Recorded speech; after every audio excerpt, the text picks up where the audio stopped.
जय श्री राधे कृष्णा दोस्तों, स्वागत है आपका भक्ति सागर ब्लॉग्स में। और आज हम सुनेंगे का वैशाख मास का अध्याय। इससे पहले हमने सुने जिसमें हमने जल, छतरी, खड़ाऊ और पंखे की श्रेष्ठता बताई।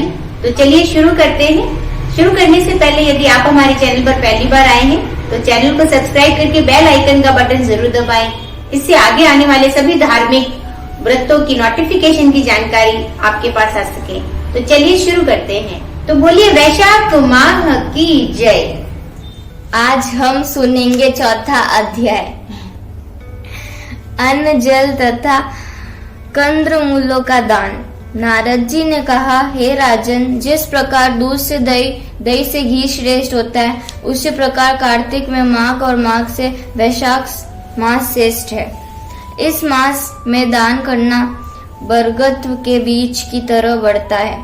मेष की संक्रांति में भगवान का ध्यान करके स्नान करे, फिर भगवान की प्रार्थना करता हुआ यह कहे, हे देव, मैं वैशाख मास भर प्रातः काल स्नान करने की कामना करता हूँ। आप इसे निर्विघ्न संपूर्ण कीजिए।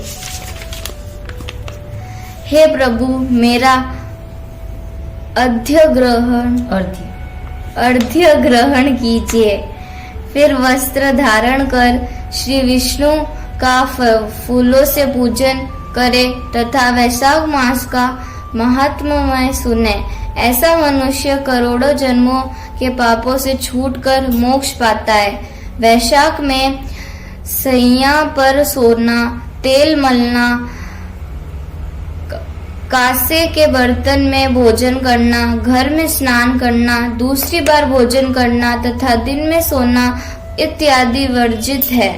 जो मनुष्य इन सब निश्चित कर्मों को करता है वह नरक भोगता है तथा कुत्ते और चंडाल की योनि प्राप्त करता है।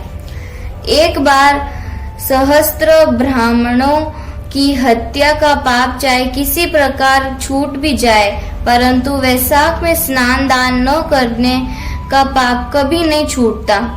इस मास में मार्ग चलने से थके हुए ब्राह्मण को सैया पर विश्राम करा, उसके चरण दबाए तथा पाँव को धोकर चरणामृत ले तो सभी बंधन छूट जाते हैं और तीर्थ स्नान का फल प्राप्त होता है।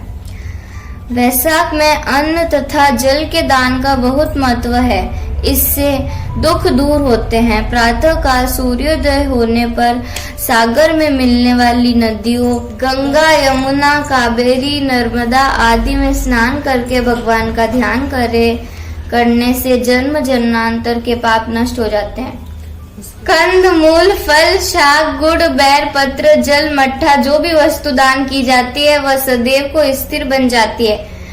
दान न करने से गरीबी आती है, गरीबी में पाप बढ़ते हैं और पाप करने से नरक मिलता है। अतः दान करना अति आवश्यक है। जिस प्रकार रूपवती नारी वस्त्र बिना शोभा नहीं पाती तथा नमक बिना श्रेष्ठ शाक भी स्वादहीन होता है, वैसे ही दानहीन मनुष्य सर्वगुण संपन्न होने पर भी श्रेष्ठ नहीं समझा जाता। उसी प्रकार वैशाख मास में स्नान दान न करने वाले मनुष्य के किए हुए सभी कर्म व्यर्थ सिद्ध होते हैं। वैशाख मास में की गई तीर्थ यात्रा तथा इस मास में किए गए यज्ञ, तप आदि का फल सर्वाधिक होता है।